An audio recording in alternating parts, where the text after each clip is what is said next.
మమ్మల్ని మిక్కిలుగా ప్రేమించినటువంటి మా కన్న తండ్రి, ఇంతవరకు కూడా నైనా జరిగినటువంటి కార్యక్రమాన్ని బట్టి నీకు ప్రత్యేకమైన వందనాలు, స్తుతులు చెల్లిస్తున్నాం తండ్రి.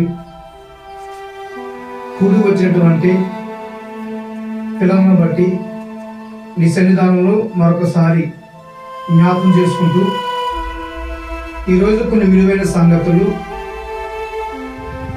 నీ ప్రియ సంఘానికి చెబుతున్నటువంటి నాకు సంయోజితమైన జ్ఞానం ఇవ్వండి. వింటున్నటువంటి నీ పిల్లలందరికీ కూడా వినగలిగే చెవి, గ్రహించగలిగినటువంటి మనసునిచ్చి నడిపిస్తారని కోరుకుంటూ క్రీస్తు వారి ఉన్నతమైన నామంలో ఈ ప్రార్థన అడుగుచున్నాము తండ్రి, ఆమేన్. ఘనమైనటువంటి దేవుని నామానికి నా స్తుతులు క్రీస్తు గారికి చెల్లిస్తూ కూడి వచ్చినటువంటి దేవుని పిల్లలైన మీ అందరికీ కూడా ఆ ప్రత్యేకమైన శుభాలు మరొకసారి క్రీస్తు పేరిట చెల్లిస్తూ ఉన్నాను. ఈరోజు క్రైస్తవ కుటుంబాలు ఎక్కువ శాతం మందిరానికి ఒకడు వస్తే ఇంకొకరు రావడం లేదు, ఇంకొకరు వస్తే మరొకరు రావడం లేదు. కానీ దేవుని కోరిక ఏంటంటే దేవుని పిల్లలుగా, దేవుని కుటుంబంగా అందరూ కుటుంబ సమేతముగా దేవుణ్ణి ఆరాధించాలి, ఆయన యొక్క సన్నిధానంలో గడపాలన్నది దేవుని యొక్క ఆలోచన. అందునిమిత్తమే యెహోషువ గారు నేను నా ఇంటి వారును యెహోవాను సేవిస్తున్నాం. ఈ మాట ఎందుకంటే తనతో పాటు ఉన్నటువంటి ఆ ప్రజలు ఎవరైతే ఉన్నారో ఇశ్రాయేలు ప్రజలందరూ కూడా దేవుణ్ణి విడిచిపెట్టారు. కానీ నేను మాత్రం, నా కుటుంబం మాత్రం దేవుని యొక్క సన్నిధానంలో నిత్యము గడిపోతాము అని అంటూ ఉన్నాడు దేవుడు. ఈరోజు ఎంతమంది గుండెలుగా చేసుకుని క్రైస్తవులు నడుస్తున్నారు? ఈరోజు ఎంతమంది కుటుంబాలతో ఆరాధనకు వస్తున్నారు? ఆ విషయంలో అయితే జీవితంలో అందరూ జీవులే, అన్ని సంఘాలు, ప్రపంచ దేశాలలో సంఘాలని కూడా. కానీ యెహోషువ గారు నేను, నా ఇంటి వారు, నా కుటుంబం అంతా కలిసి దేవుని యొక్క సన్నిధానంలో ఆనందపడుతున్నాం, సంతోషిస్తున్నాం అని దీవులను పొందుకుంటున్నామని చెప్పేసి ఆయన మాటలు అంటున్నాడు. ప్రియమైన వారు, మరి అది వరకు ఏం జరిగిందయ్యా అంటే ఆ ఇశ్రాయేలు ప్రజలు ఎవరైతే ఉన్నారో వారందరూ కూడా దేవుణ్ణి విడిచిపెట్టి వేరొక దేవుణ్ణి కొలుస్తూ ఉన్నారు. దేవుణ్ణి ఆరాధించడం లేదు. దేవుని కొరకు తెలిసి కూడా వారి దేవుని విడిచిపెట్టి వేరే మార్గాలకు వెళ్ళిపోతున్నట్లుగా తెలుస్తూ ఉంది. ప్రేమ ఆయన మాటల్లో మనం అర్థం చేసుకుంటే ఎన్నో అర్థాలు ఉన్నాయి. ప్రేమ వల్ల ఈరోజు కూడా సమాజాన్ని చూస్తే చాలా భయంకరంగా ఉంది. ఏదో పండగల పేరుతో క్రిస్మస్ వచ్చింది అనుకోండి నిండిపోతుంటారు. అలాగే 31 కానీ జనవరి 1 కానీ వస్తే వాగ్దానాలు తీసుకోవడానికి వచ్చేవారు కొందరు, గిఫ్ట్లు తీసుకోవడానికి వచ్చేవారు కొందరు. కానీ దేవుని యొక్క ఆశీస్సులు పొందుకుంటాం, నిత్యమైన సన్నిధానంలోనికి మనం చేరుదాం అనే ఆలోచన, తపన ఎవ్వరికి కూడా ఉండదండి. సంవత్సరానికి వచ్చే ఆ పండగలకు ఎక్కువ శాతం హాజరవుతుంటాం. ఇలా కోరుకోవడం లేదు. యెహోషువ గారి మాటను చూస్తే అవునా, యెహోషువ గారు నేను నా కుటుంబమును యెహోవా సన్నిధానంలో గడుపుతామంటున్నారు, దేవుడి సన్నిధానంలో ఉంటామంటున్నారు. ఎన్నో దీవులు, ఎన్నో ఆశీర్వాదాలు ఉంటాయి, అవి పొందుకోవాలని ఆయన మాట్లాడుతున్నాడు. శ్రోతల సంవత్సరానికి ఒకసారి కాదండి దేవుడి మందిరానికి వచ్చేది. ఈ లైవ్ చూసినటువంటి ప్రతి ఒక్కరికి నేను చెప్తున్నాను, సంఘానికి కాదు, అందరూ కూడా తెలుసుకోవాల్సిన సత్యం ఏంటంటే ఆయన యొక్క సన్నిధానానికి నిత్యము చేరాలి. ఒకరిద్దరు కాదు, కుటుంబం అంతా కలిసి రావాలి ఆయన కోరుకునే కోరిక. దావీదు గారి మాటలను కూడా ఆయన ప్రార్థన చేస్తున్నాడు. దావీదు గారు కూడా మహాజ్ఞాని, మహా ఆ రాజు, గొప్ప రాజు, ఆయన మాటలను కూడా ఒకసారి మనం చూడగలిగితే ఆయన కుటుంబం కొరకు ఆయన కొరకు ఏం చెప్తున్నాడు చూస్తాం. రెండవ సమూయేలు 7వ అధ్యాయం 258 రెండవ సమూయేలు 7వ అధ్యాయం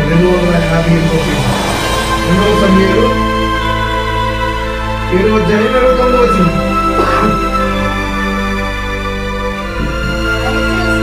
దయచేసి నీ దాసుడినైన నా కుటుంబము నిత్యము నీ సన్నిధిని ఉండినట్లుగా చాలండి.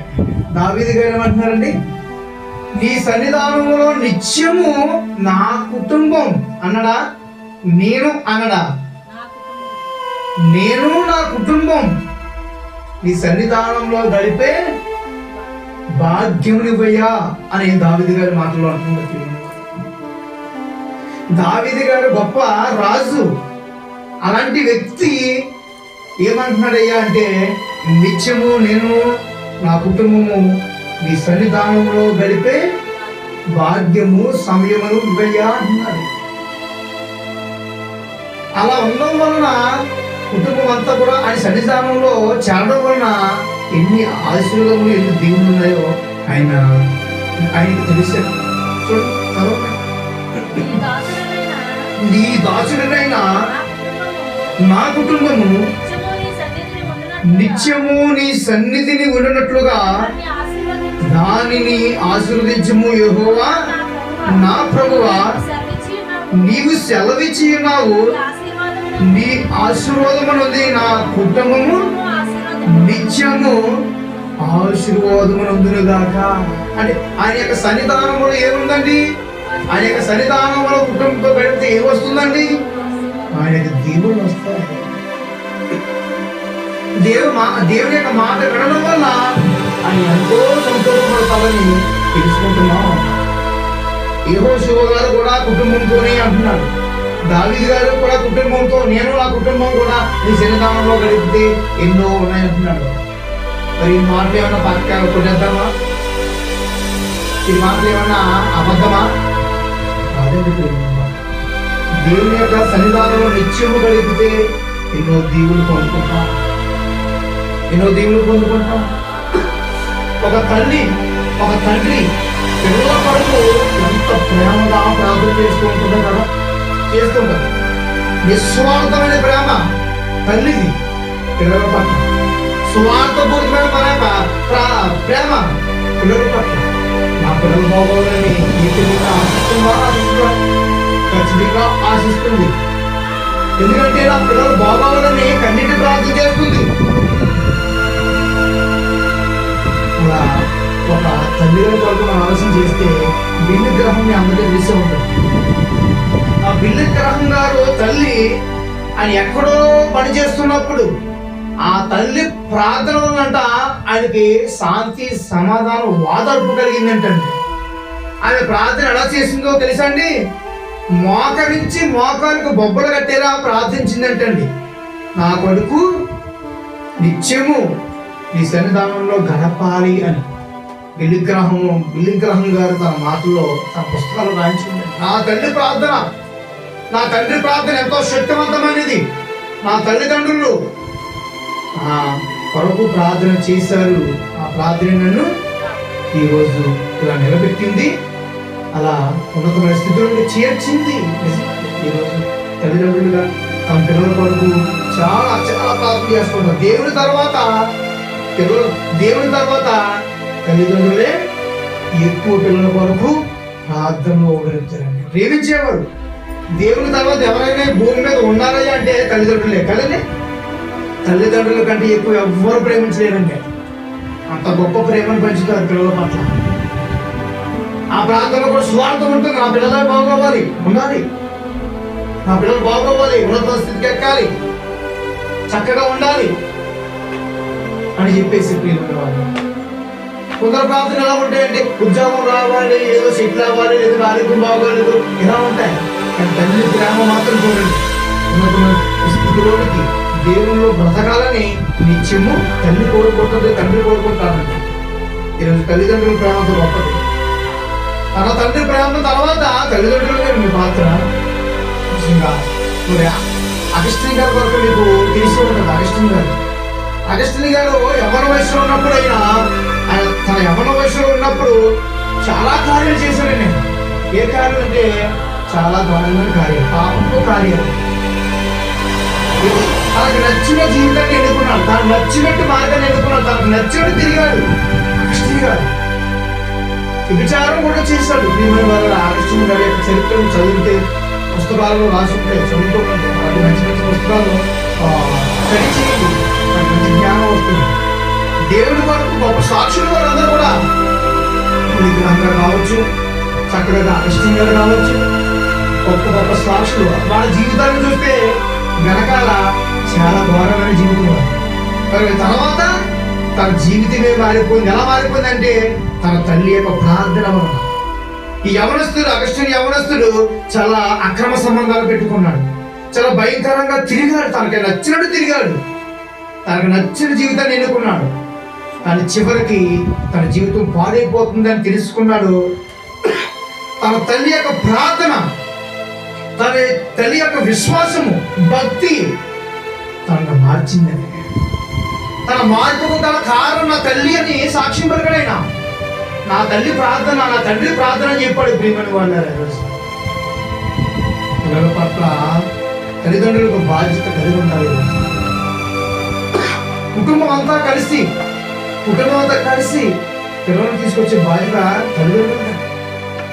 నిత్యము ఆయన సన్నిధానంలో గడపాలి. ఆయన సన్నిధానంలో ఏముందయ్యా అంటే ఆశీర్వాదములు ఉన్నాయి, దీవులు ఉన్నాయి. అగస్టిన్ గారి జీవితాన్ని చూస్తే మన జీవితాన్ని పోల్చుకుంటే చాలా భయంకరంగా. అగస్టిన్ గారి యొక్క జీవితం చూసుకుంటే మనకంటే దరిద్రం. కానీ అప్పుడు తర్వాత చాలా గొప్ప జీవితంగా మారిపోయి, గొప్ప సాక్షిగా మారిపోయినా. ఈరోజు సాక్ష్యంగా మారడం ఎవరున్నారు గురించి చెప్పండి. వాళ్ళకి సాక్ష్యంగా ఉన్నారే రోజు. క్రీస్తుకు సాక్షులుగా ఎవరున్నారంటే ఎవరు లేరండి. ఆ రోజు అర్థసాక్షులు అయిపోయారు అందరూ. క్రీస్తుకు ఏది మన జీవితంలో అటువంటి సాక్ష్యం లేదు. సంవత్సరానికి వచ్చే పండగలు కాదు, సంవత్సరానికి వచ్చే ఆ యొక్క క్రిస్మస్లు కానీ, నూతన సంవత్సరాలు కానీ నిత్యము అంటున్నారు దావీదు గారు. నిత్యము నీ సన్నిధానంలో గడిపే సమయాన్ని అంటున్నాడు. ఎలా ప్రార్థన చేస్తాడు, అలా ప్రార్థన చేయాలి. మన ప్రార్థన ఎలా ఉంటుందో చెప్పాను కదా. వ్యాపారం నిమిత్తం, ఉద్యోగాల నిమిత్తం, ఆస్తి నిమిత్తం, ఆ కుటుంబ బాధ్యతల నిమిత్తం, ఫ్యామిలీ కోసం, ఇబ్బందుల కోసం, వీటి కోసం చేసుకుంటాం మనం. మన ప్రార్థన అలా కదండి. నిత్యము అని సన్నిధానంలో గడిపే సమయం మనం ప్రార్థించింది. చివరిగా జబదయ కుమారుల కొరకు చూసి ముగించుకుంది. బైబిల్ గ్రంథంలో జబదయ కుమారులు ఎవరయ్యా అంటే యోహాను, యాకోబు.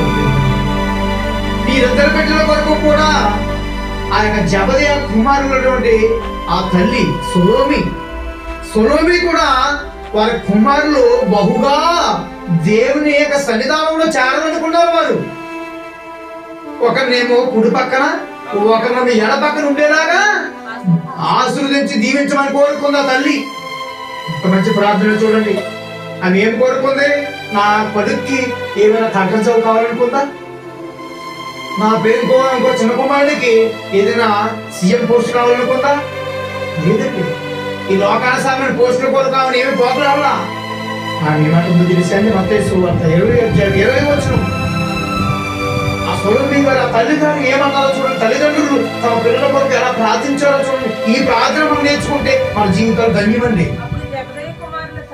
అప్పుడు జబదయ కుమారుల యొక్క తల్లి తమ కుమారులతో ఆయన యొద్దకు వచ్చి నమస్కారం చేసి ఒక మనవి చేయబోగా, నీవేమి కోరుచున్నావని ఆయనను అడిగను. అందుకామె, నీ రాజ్యమందు ఈ నా ఇద్దరు కుమారులలో ఒకడు నీ కుడి వైపును, ఒకడు ఎడమ వైపును నిత్యంగా సెలవిమ్మని ఆయనతో అనెను.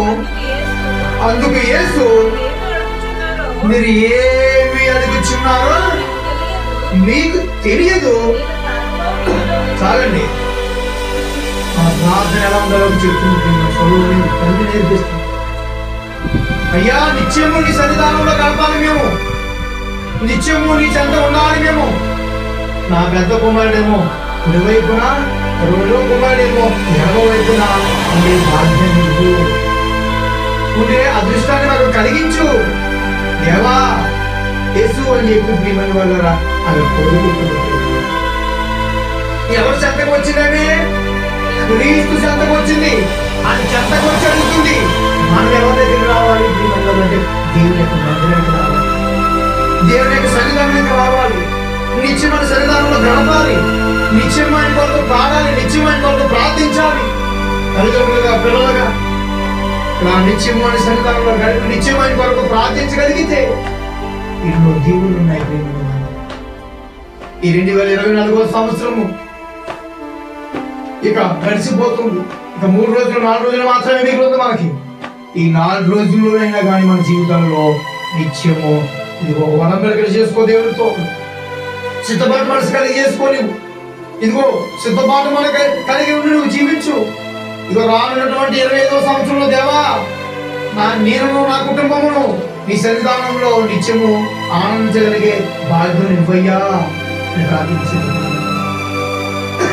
30% అయితే మనం వాగ్దానాలకు వచ్చి వాగ్దానం తీసుకోవడం కాదు, ఆయన యొక్క వాగ్దానం కలిగి ఉండడం కాదు, నిత్యము నీ సన్నిధానంలో కలిగి బాధ్యతలు ఇవ్వయ్యా, ఆ సమయం నాకు ఇవ్వయ్యా అని నీవు గడపు, అడుగు దేవుణ్ణి. నిస్వార్థమైన ఆలోచన కలిగి ఉండాలి, నిస్వార్థంగా నువ్వు ఉండాలి ప్రియమైన వాళ్ళ. ఆ నిస్వార్థమైన జీవితాన్ని కలిగి ఉన్నప్పుడు ఒక మనిషిని రక్షిస్తుంది. స్వార్థపూరితమైన ఆలోచన సర్వనాశనం చేస్తుంది ప్రియమైన వాళ్ళ. ఈరోజు నూతనమైన సంవత్సరంలోనికి ఈ త్వరలోని మనం అడుగు వెళ్ళబోతున్నాం. 2025 సంవత్సరం నీ జీవితంలో ఒక మంచి ఘట్టంగా మిగిలిపోవాలి, ఒక మంచి సంవత్సరంగా మిగిలిపోవాలి. అంటే ఇదిగో 2024 సంవత్సరం చివరిలో మనం ఉన్నాం. దేవా నేను చేసిన ఇప్పటి వరకు పాపాలు, తండ్రి నేను ఎన్నో అబద్ధాలు, తండ్రి ఎన్నో పాపాలు చేశాను, ఇదిగో ఎక్కడి నుంచి అయినా నేను తెలుసుకున్న నీ సన్నిధానంలో గడుపుతాను అని తప్పులు ప్రవేశించడానికి మీరందరూ కూడా ఆందోళన చేసుకుని రావాల్సిన అందరూ కూడా ప్రేమతో నేను కోరుకుంటూ ఈయన మాటలు చేసుకున్నాం.